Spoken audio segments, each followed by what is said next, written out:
सपा ने उतारा उम्मीदवार, नई दिल्ली जमा मस्जिद के इनाम को दिया टिकट। पहले चरण के लिए नामांकन का आज आखिरी दिन, कमलनाथ के गढ़ पहुंचेंगे सीएम मोहन यादव। बीजेपी ने फिर की सीएम केजरीवाल के इस्तीफे की मांग, बोले आप चोरों को बचा रही है। अखिलेश मायावती में सीक्रेट डील, यूपी में बड़ा खेल, ताजा हुई पुरानी यादें। वरुण गांधी नहीं लड़ेंगे लोकसभा चुनाव, मेनका गांधी के लिए सुल्तानपुर में करेंगे प्रचार।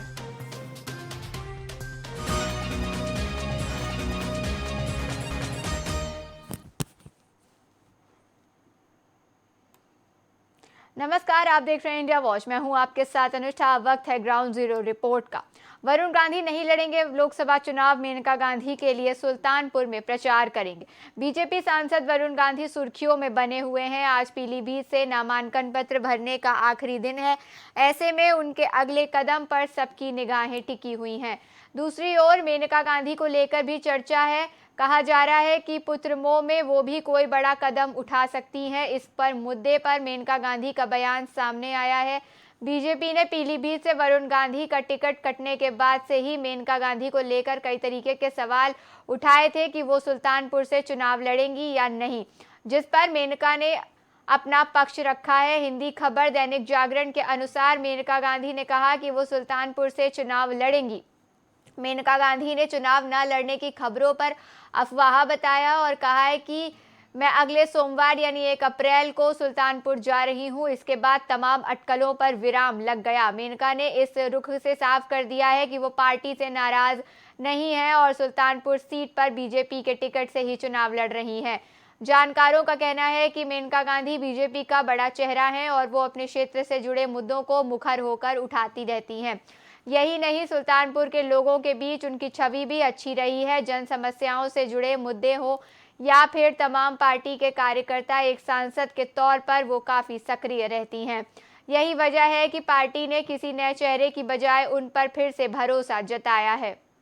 दूसरी तरफ वरुण गांधी को लेकर स्थिति साफ नहीं हो सकती है। लिस्ट आने से पहले ही पीलीभीत से 4 सेट नामांकन पत्र खरीदने वाले वरुण गांधी क्या करेंगे? क्या वो इस बार निर्दलीय चुनाव लड़ेंगे या फिर सपा और कांग्रेस के टिकट पर चुनाव लड़ सकते हैं? सपा प्रमुख अखिलेश यादव ने उनकी ओर से दरवाजे खोल दिए हैं। वरुण ने अपना रुख साफ नहीं किया है और इन तमाम बातों के बीच बीजेपी प्रदेश अध्यक्ष भूपेंद्र चौधरी ने बयान दिया और सुर्खियों में बना हुआ है। वरुण गांधी पर चौधरी ने कहा है कि वो बीजेपी के सिपाही हैं और उन्हें उम्मीद है कि वो पार्टी को छोड़कर कहीं नहीं जाएंगे।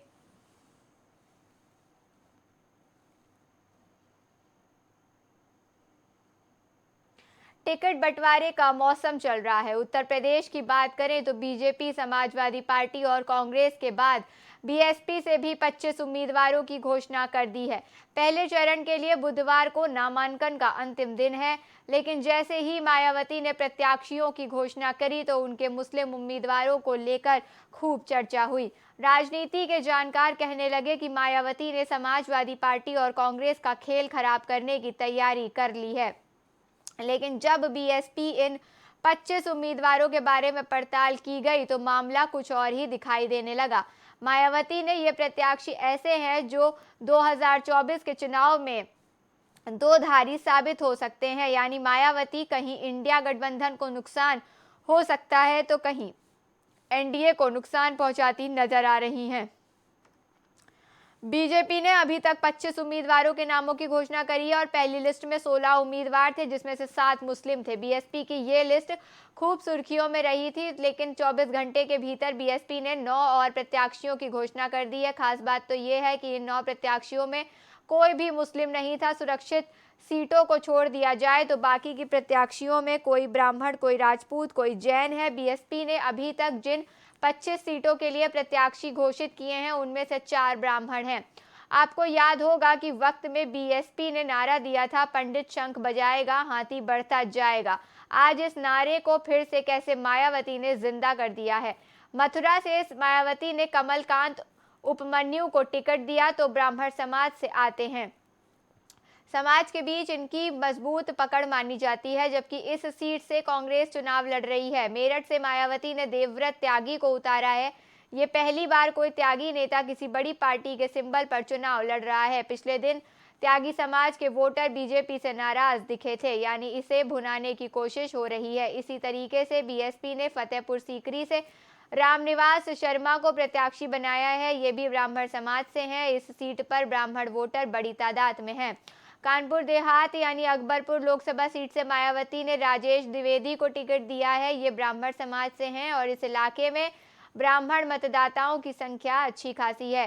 सूत्रों की माने तो बीएसपी अभी कई और सीटों पर ब्राह्मण कैंडिडेट उतारने की तैयारी कर रही है।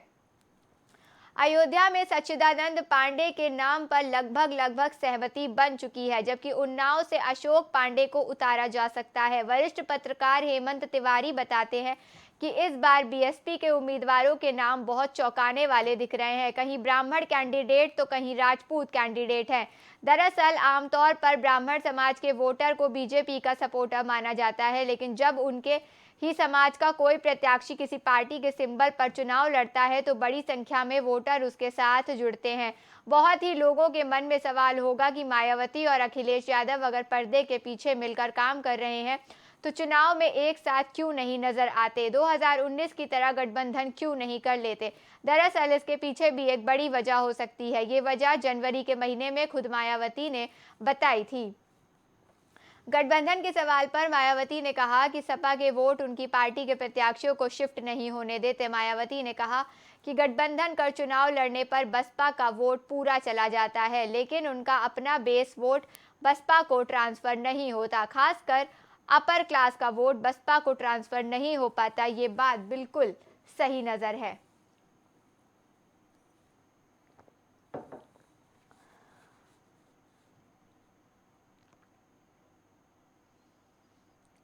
आम आदमी पार्टी के संयोजक और दिल्ली के मुख्यमंत्री अरविंद केजरीवाल पर एक बार फिर बीजेपी प्रदेश अध्यक्ष वीरेंद्र सचदेवा ने निशाना साधा है। उन्होंने कहा कि हमारी मांग है, क्योंकि अरविंद केजरीवाल भ्रष्ट हैं और उन्होंने दिल्ली को लूटा है, इसलिए उन्हें इस्तीफा दे देना चाहिए। आप चोरों को बचा रही है, जो हमारी लड़ाई है। दिल्ली की जनता लड़ाई लड़ती है और दिल्ली की जनता को लूटने का काम केजरीवाल ने किया है। वीरेंद्र सचदेवा ने कहा कि एक व्यक्ति जो हिरासत में ले लिया गया है उसे मुख्यमंत्री बनाए रखना कहाँ की नैतिकता है। आम आदमी पार्टी को खुद ये सोचना चाहिए और अरविंद केजरीवाल को त्यागपत्र दे देना चाहिए। वीरेंद्र सचदेवा ने आगे कहा कि अगर अरविंद केजरीवाल ने पिछले 9 वर्षों में लोगों की सेवा की होती तो उन्हें अभी ये फर्जी लेटर निकालने की जरूरत नहीं पड़ती। 8 से 9 साल में दिल्ली को पीने का पानी नहीं दे सके, गंदा पानी आ रहा है, सीवर ओवरफ्लो कर रहे हैं। आप लोगों ने दिया क्या है दिल्ली को? लूटने के अलावा कुछ नहीं किया है। जो चिंता जेल में आज आपको सता रही है, चिंता एक दूसरे की भी है। वहां पर उसको अपने राजमहल की याद आ रही है। जो सुविधाएं उसे मिल रही थी वो जेल में नहीं मिल रही हैं, उसे वो ज्यादा परेशान है। उसकी चर्चा मंत्री आतिशी और मंत्री सौरभ भारद्वाज नहीं कर रहे हैं, चर्चा उसकी करनी चाहिए। बीजेपी नेता ने कहा कि जिस तरीके का व्यवहार आम आदमी पार्टी कर रही है उसको लेकर कई तरीके की चर्चाएं हैं। उनके कुछ विषय को लेकर हम जाएंगे। वहीं उनसे पूछा गया कि अमर अब्दुल्ला की तरफ से कहा गया कि एक सिटिंग सीएम के साथ इस तरीके का व्यवहार नहीं होना चाहिए। इस पर वीरेंद्र सचदेवा ने कहा कि एक भी ऐसा आदमी बताइए जो भ्रष्टाचार में आरोपी ना हो, जो अरविंद केजरीवाल के बचाव में बोल रहा हो। ये सब चोरों की बारात है। उन्होंने कहा कि हर भ्रष्टाचारी दूसरे भ्रष्टाचारी को बचाने के लिए सामने आ रहा है।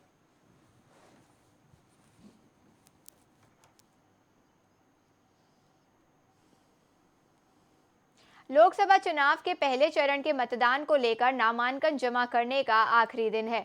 मुख्य निर्वाचन पदाधिकारी अनुपम राजन के अनुसार दोपहर 3 बजे तक नामांकन फॉर्म जमा किए जाएंगे। वहीं नामांकन जमा करने की अंतिम प्रदेश के मुख्यमंत्री डॉक्टर मोहन यादव प्रदेश के 3 संसदीय क्षेत्रों को पहुंचकर बीजेपी प्रत्याशियों के नामांकन रैली में शामिल होंगे। मुख्यमंत्री डॉक्टर मोहन यादव पूर्व मुख्यमंत्री कमलनाथ के गढ़ छिंदवाड़ा भी पहुंचेंगे, जहां वो बीजेपी प्रत्याशी विवेक बंटी साहू के नामांकन रैली को संबोधित करेंगे। मुख्य निर्वाचन पदाधिकारी अनुपम राजन ने बताया कि लोकसभा निर्वाचन के कार्यक्रम के अनुसार पहले चरण के लिए नाम निर्देशन पत्र दाखिल करने की प्रक्रिया है। मंगलवार 26 मार्च को 33 अभ्यर्थियों ने 34 नाम निर्देशन पत्र दाखिल किए हैं। अधिसूचना जारी होने से लेकर अब तक कुल 29 अभ्यर्थियों द्वारा 64 नाम निर्देशन पत्र भेजे जा चुके हैं। अनुपम राजन ने बताया कि पहले चरण के लिए नामांकन आज दोपहर 3 बजे तक भरे जा सकेंगे। नामांकन पत्रों की समीक्षा 28 मार्च को की जाएगी। नामांकन भर चुके प्रत्याशी 30 मार्च तक अपने नाम वापस ले सकेंगे। पहले चरण के लिए 29 अप्रैल को मतदान होगा, वहीं मतगणना 4 जून को होगी। सीएम मोहन यादव आज जबलपुर में रहेंगे, जबकि यहां स्थानीय कार्यक्रम में भाग लेने के बाद दोपहर 12 बजे डुमना एयरपोर्ट जबलपुर से एयर स्ट्रिप छिंदवाड़ा पहुंचेंगे। यहां नामांकन प्रक्रिया शामिल होने के बाद सीएम दोपहर 1:30 बजे छिंदवाड़ा से रवाना होकर 2:30 बजे बालाघाट हेलीपैड पहुंचेंगे, जबकि दोपहर 3:30 बजे बालाघाट से रवाना होकर 4:30 बजे छिंदवाड़ा आएंगे।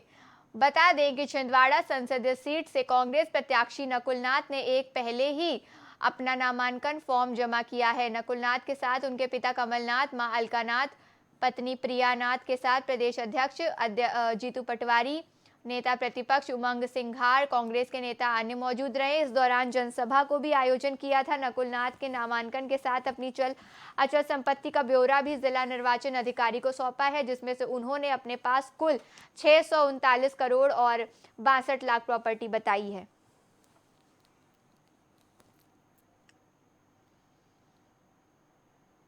दिसंबर महीने में यूपी के मुख्यमंत्री योगी आदित्यनाथ हरदोई दौरे पर गए थे। इस दौरान अफसरों को बड़ी लापरवाही का मामला सामने आया था।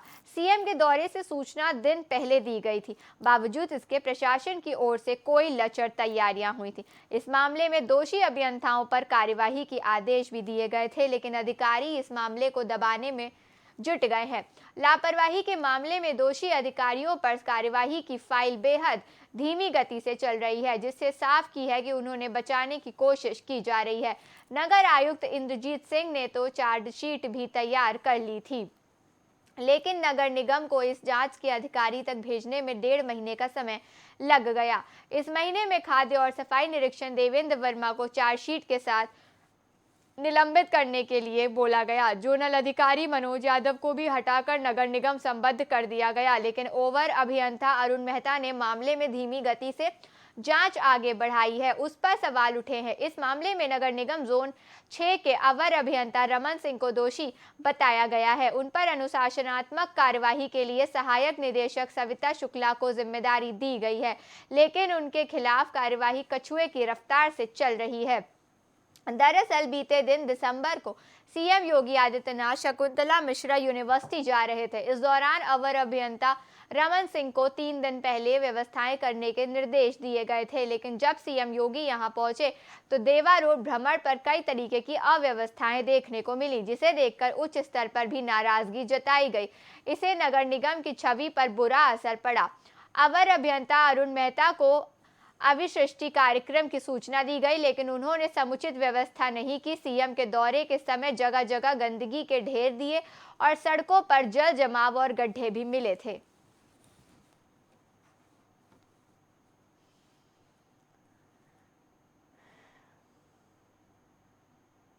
आम आदमी पार्टी राजधानी की सड़कों पर हल्ला बोल प्रदर्शन कर रहे हैं। वहीं बुधवार को दिल्ली सरकार के मंत्रियों विधायकों ने पहले विधानसभा के अंदर उसमें कार्यकर्ताओं के साथ विधानसभा के सामने केजरीवाल की गिरफ्तारी के खिलाफ प्रदर्शन करते हुए नारे लगाए।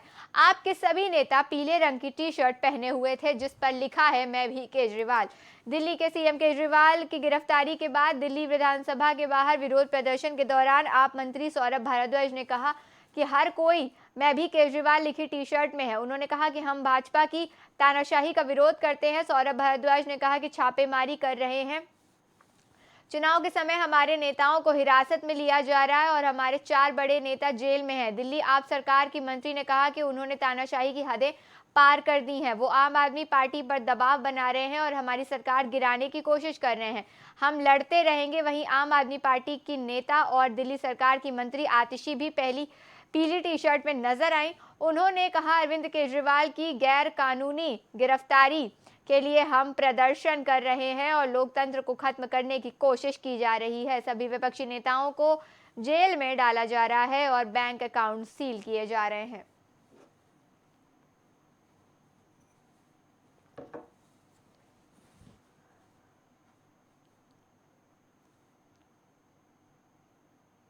लोकसभा चुनाव 2024 के मद्देनजर सभी दल तैयारियों में लगे हुए हैं और अपने अपने उम्मीदवारों का ऐलान भी कर रहे हैं। इसी क्रम में समाजवादी पार्टी ने उत्तर प्रदेश की चर्चित सीट रामपुर से अपने उम्मीदवार का ऐलान कर दिया है।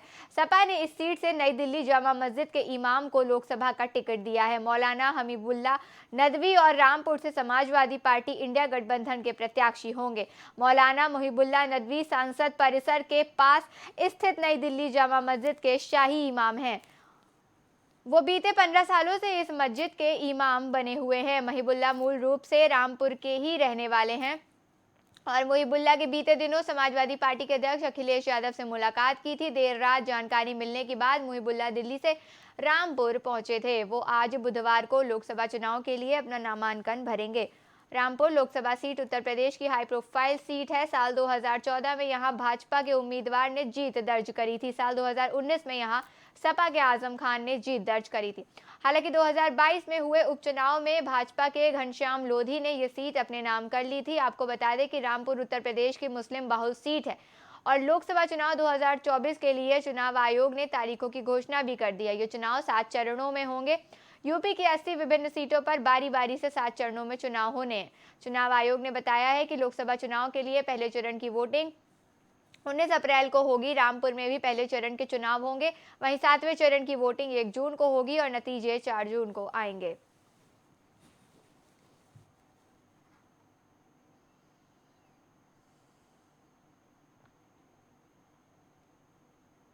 दिल्ली के मुख्यमंत्री की पत्नी सुनीता केजरीवाल ने बुधवार को दोपहर प्रेस कॉन्फ्रेंस करके अरविंद केजरीवाल का संदेश पढ़ा। उन्होंने दावा किया कि शराब घोटाले का पैसा कहां गया, इसकी जानकारी सीएम केजरीवाल 28 मार्च को सबूत के साथ पेश करेंगे।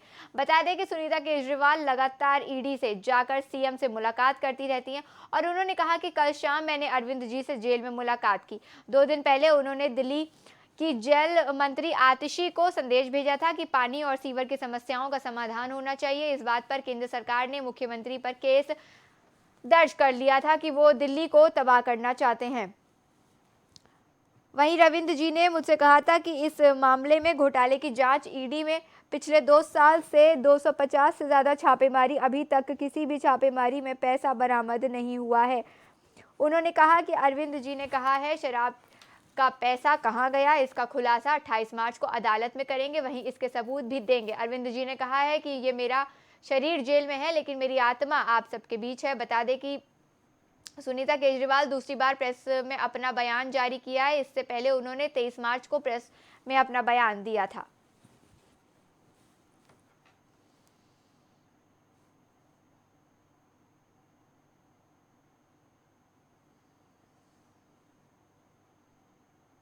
दिल्ली आबकारी नीति में कथित घोटाले में मनी लॉन्ड्रिंग मामले में गिरफ्तार हुए दिल्ली के मुख्यमंत्री अरविंद केजरीवाल के मामले की आज बुधवार को हाई कोर्ट में सुनवाई हुई। ट्रायल कोर्ट की ओर से अरविंद केजरीवाल को 28 मार्च तक ईडी की हिरासत में भेजने के आदेश को दिल्ली हाई कोर्ट में चुनौती दी गई। मामले पर केजरीवाल के वकील अभिषेक मनु सिंघवी ने पक्ष रखते हुए कहा कि पूरे मामले में मेरी भूमिका साफ नहीं है। ईडी कहती है कि मैंने सहयोग नहीं किया। असहयोग शब्द का एजेंसी लगातार दुरुपयोग कर रही है।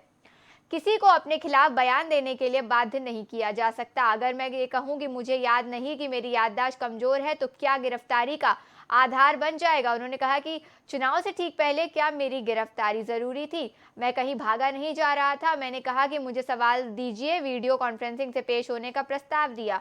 अब गिरफ्तार करके कहते हैं कि मैं सबूतों से छेड़छाड़ कर सकता।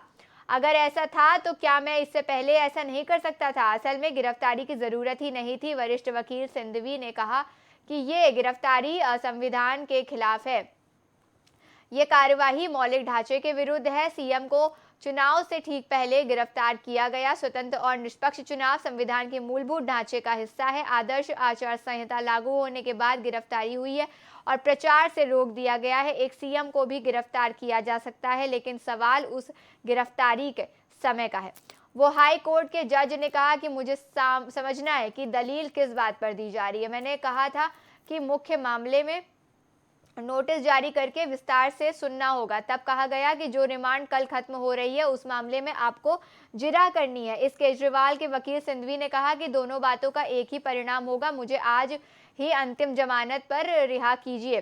गिरफ्तारी और रिमांड दोनों अलग चीज है। फिर जज ने कहा कि मुझे दूसरे पक्ष को भी सुनना होगा। कोर्ट में जिरा करते हुए अभिषेक मनु सिंघवी ने कहा कि पीएमएलए सेक्शन 50 का पालन नहीं हुआ। सुप्रीम कोर्ट का अन्वेषण कुमार फैसला जांच के दौरान बिना उचित कारण गिरफ्तारी से मना करता है। मैं समझता हूं कि यह सिद्धांत एक मौजूदा सीएम के लिए 10,000 गुना ज्यादा लागू होता है।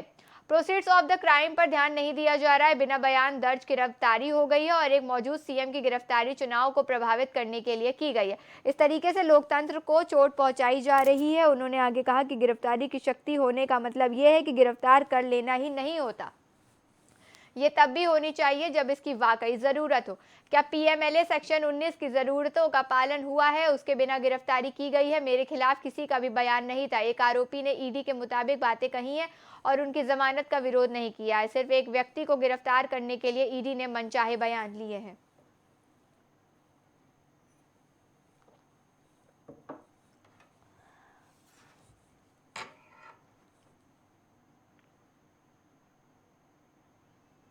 लोकसभा चुनाव से पहले पंजाब में कांग्रेस को एक बार फिर से झटका लगा है। सांसद रवनीत सिंह बिट्टू कांग्रेस छोड़कर बीजेपी में शामिल हो गए हैं।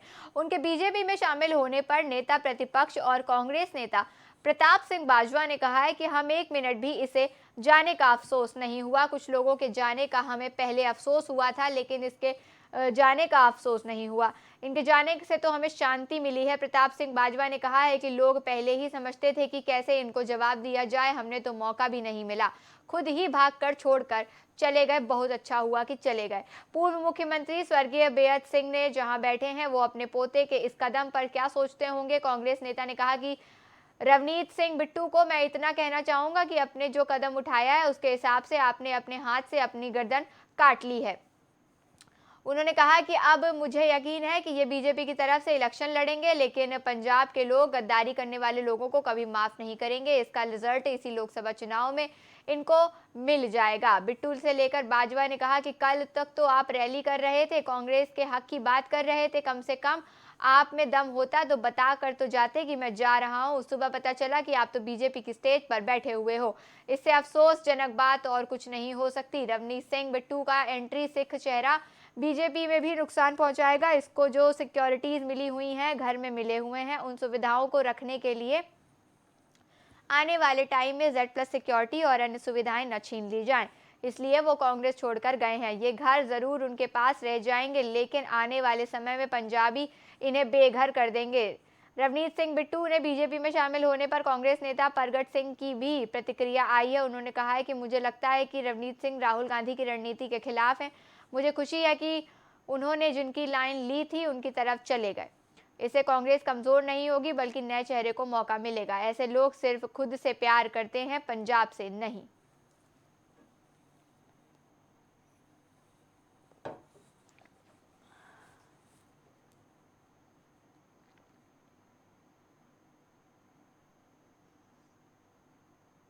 ग्राउंड जीरो रिपोर्ट में फिलहाल इतना ही। देश और दुनिया की तमाम खबरों के लिए देखते रहिए इंडिया वॉच।